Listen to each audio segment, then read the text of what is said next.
This is day 22 in what we've been calling 40 days of powerful worship experiences. So I want to make sure that you go back and check out all the other incredible spiritual deep dive in 5 videos we had for the last 21 days. Today's 22. And I want to share and start this day with this passage from an ancient letter of Paul in Colossians. It says this, and I like it in the Message translation. From beginning to end, he's there, towering far above everyone. So spacious is he, so roomy, that everything of God finds its proper place in him without crowding.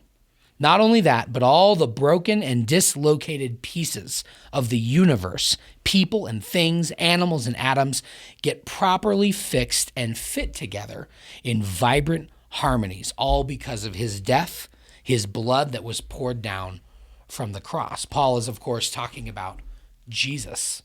And as we've been exploring this conversation of having 40 days of intentional, powerful worship experiences, when Christ is at the center, we discover that things begin to fall into place, which really raises the next question, which is, what is in the middle of your living room right now?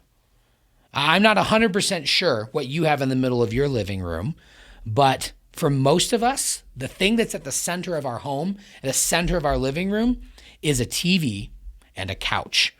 And that's our accommodations. No matter how big or small our house is, the place that we find and call our home, that is usually true because whatever we want most of our attention on, we tend to put it center of where we are. Isn't it the worst when your dad and your grandpa know just intuitively how to go find the best spot on the couch and take the eye line center to the TV before you would ever get to say where you want to sit, right? Like, why do they do that so well? See, each of us by nature tries to place whatever we're focusing on at the center. And the very first followers of Jesus made an incredible discovery. They realized that through years of contemplation, that the way the universe works is that Christ should be at the center. This is what Paul means when he writes in the aforementioned verse, that everything seen and unseen and all of creation is designed to work best with Christ at the center.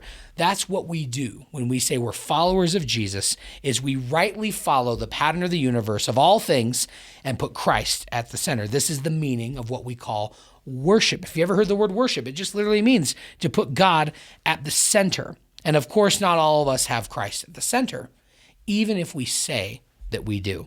Many of us actually have security or financial success at the center, and we end up off balance, even if that seems reasonable. Or some of us have pleasure and freely sleeping around with whoever we want at the center of who we are. Some of us have power and visibility at the center of who we are, and it's throwing every other aspect of our world, our universe, off. So as absurd as it may sound, choosing to have habits or practices of worship, whether it's singing or praying or just thinking on God rather than your anxieties, is exactly what your finances, your blood pressure, your marriage, your career, or your best friends or your grandkids need the most right now. They don't need your worrying about those topics. They might need us to choose to worship. So what we are not saying is that you should go sing some songs instead of seeing a doctor. But what we are saying is that there's a weekly flow to your life, and what if you were intentionally choosing to worship, to read, to fast, the things that we've been talking about in this podcast, in the spiritual deep dive in 5. And so I think what we get to do is ask this question: what can we do to help us put Christ more at the center? What practices have you heard in this string of conversations we've had for so far 22 days where you can take something and integrate it into a practice every week and highlight it as a part of your calendar and your weekly flow? We'd love to hear from you. Share with us what you do and what you've been working on by sending us an email at pastorchris@ccof.church.